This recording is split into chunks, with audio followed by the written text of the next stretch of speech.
फिर से हमारे पास सम एपी का सम अर्थमेटिकल प्रोग्रेशंस का फिर एक बहुत ही इंटरेस्टिंग क्वेश्चन है, देखते हैं हम लोग क्या कह रहा है। The sum of first 10 terms of an AP, किसी एपी के फर्स्ट 10 टर्म्स का सम हमें दिए रखा हुआ है। कितने टर्म्स का? फर्स्ट 10 टर्म्स का सम कितना दिया हुआ? -150। And sum of its next 10 terms, अगले 10 टर्म का सम कितना दिया हुआ? -550 दिया हुआ है। तो A1 से यहां तक का वैल्यू देने का मतलब हुआ कि हमारे पास गिवन क्या है? फर्स्ट 10 टर्म्स का सम दिया हुआ है। तो S10 दिया हुआ है। S10 इज इक्वल टू कितना दिया हुआ है हमारे पास? -150 है।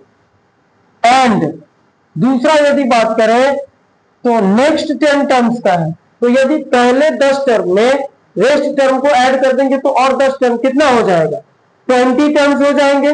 मान लो सपोज हमारे पास A1 से क्या है? A1, A2, A3 इस तरह से डॉट डॉट डॉट A10 तक का सम पता है, ठीक ना।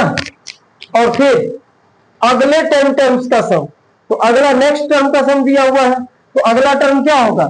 A11 क्या होंगे हमारे? A11, A12 इसी तरह से डॉट डॉट डॉट 10 टर्म। तो A कितना तक चलेंगे? A20 तक का सम।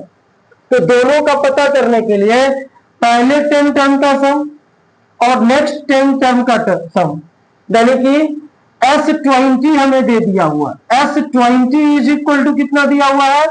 तो दोनों को ऐड कर देंगे। किसको? -150 और प्लस में किसको? माइनस में दिया हुआ है 550। तो ये दोनों ऐड हो जाएंगे तो S20 तक का सम दे दिया। क्या करा था कि पहले 10 टर्म का सम दिया हुआ है, फिर अगले 10 टर्म का नेक्स्ट टर्म का दिया हुआ है। तो 10 टर्म में अगला 10 ऐड करोगे तो क्या हो जाएगा? 20 तक का सम ना।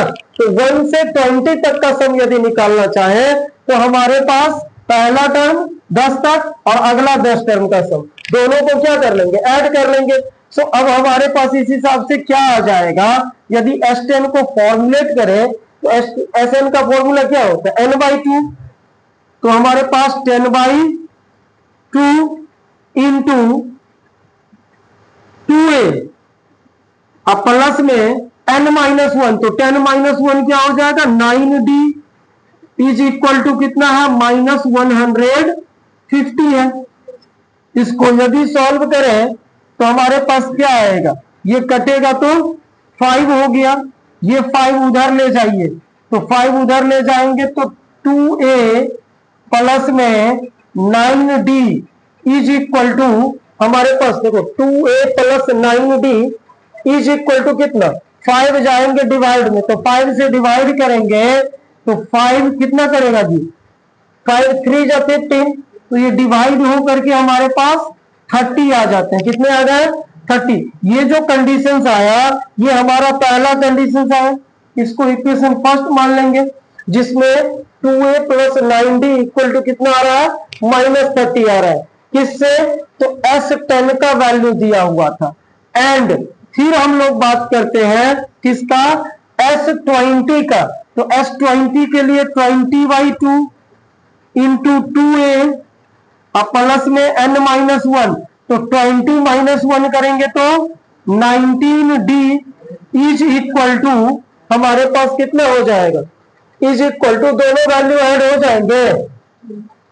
20 इक्वल टू कितना? दोनों को ऐड कीजिए, कितना हो रहा है हमारा? 550 और 1, तो 5 1 600 1 700। माइनस में कितना आ रहा है? 700 आ रहा है। ये 2 से कटेगा तो 10 हो जाएगा। ये 10 उधर डिवाइड में जाएगा। यहां देखो क्या आ रहा है? 2a प्लस में 19d कितना बचा? 19d। 10 उधर ले जाएंगे तो 10 से डिवाइड करेंगे तो माइनस में कितना आएगा? 70 आएंगे। कितना आएगा? माइनस में 70। ये कौन सा इक्वेशन आया? सेकंड इक्वेशन आया। तो दो इक्वेशन हमें फाइंड आउट हो चुके हैं इस कंडीशन से। दोनों में क्या है? A और D है, इसमें भी A और डी है। तो linear equation in two variable में हम एलिमिनेशन मेथड पढ़े। सबसे पहले हमें किसी एपी का पहला टर्म और कॉमन डिफरेंस पता होना चाहिए, तभी ना हम एपी फाइंड कर पाएंगे। फाइंड दी एपी, तो एपी फाइंड करने के लिए ए और डी, तो क्या करेंगे, फ्रॉम सेकंड माइनस फर्स्ट कर देते हैं।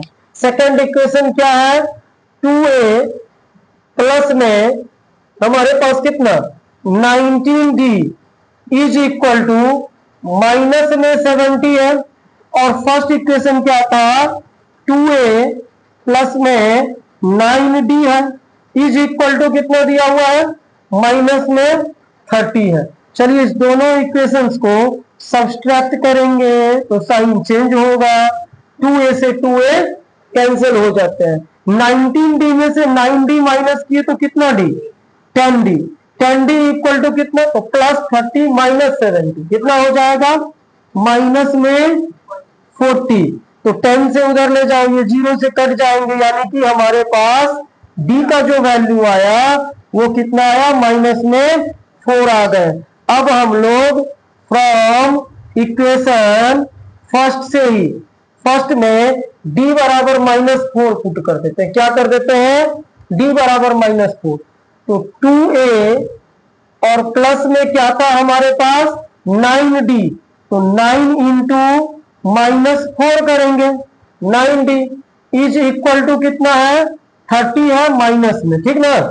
तो यहां सॉल्व यदि किए तो 2a बराबर कितना -30 तो पहले से है, और 9 4 से कितना होगा 36, लेकिन माइनस में है ना, उस तरफ जाएगा तो प्लस में 36। अब इसको सॉल्व कीजिए तो रिजल्ट आता है प्लस में 6। दैट मीन्स कि a बराबर कितना आ गया हमारे पास, a बराबर 2 ले जाएंगे तो 6/2 इक्वल टू 3। तो a का वैल्यू 3 आया है और b का वैल्यू कितना आया है, d का वैल्यू आया है -4। इसीलिए AP कह रहा था लिखने के लिए, तो AP हम लोग कैसे लिखते हैं, a plus d a plus 2d, यही ना करते हैं। तो a का वैल्यू हमारा कितना 3, अब 3 में -4 ऐड कर, d ऐड करते जाओ, तो -4 जब ऐड करेंगे तो 3 - 4 तो कितना हो जाएगा -1, नहीं हो जाएंगे, फिर -4 ऐड कीजिए, तो -1 में -4 ऐड करेंगे तो -5 होंगे कि नहीं होंगे, फिर अगला टर्म ऐड करो तो -5 में फिर 4 ऐड कीजिए तो -9 and so on. This is the AP का आंसर हो जाएगा कि नहीं हो जाएगा हमारा। तो एपी निकालने के लिए, कोई अर्थमेटिकल प्रोग्रेशन फाइंड आउट करने के लिए ए और डी का वैल्यू हमें पता होना चाहिए, और ए और डी के लिए हम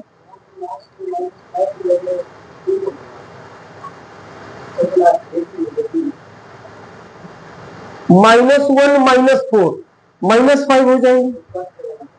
हम ऐड कर रहे हैं, पहला टर्म 3 था, अगला टर्म में क्या करेंगे 3 प्लस डी का वैल्यू, तो डी का वैल्यू है कितना -4, प्लस करना है, लेकिन साइन क्या है डी का निगेटिव है ना, तो 4 4 क्या होता जाएगा माइनस होता जाएगा, तो 3 में से 4 माइनस किए तो इसका वैल्यू -1। फिर अगला वैल्यू अगले में, फिर अगले टर्म में, नेक्स्ट टर्म लाने के लिए क्या करते हैं हम प्रीवियस टर्म में डी ऐड करते हैं, तो -4 करेंगे तो फिर क्या हो जाएगा हमारा -5, फिर -5 में फिर क्या करेंगे, फिर -4 को ऐड करेंगे, तो -4 ऐड होने का मतलब दोनों नेगेटिव साइन है तो जुड़ेगा ना, लेकिन रिजल्ट माइनस में 9 रहने वाले हैं। बात समझ गए, इसमें इन्हीं चीजों को ध्यान में रखना, नेगेटिव वैल्यू था इसीलिए।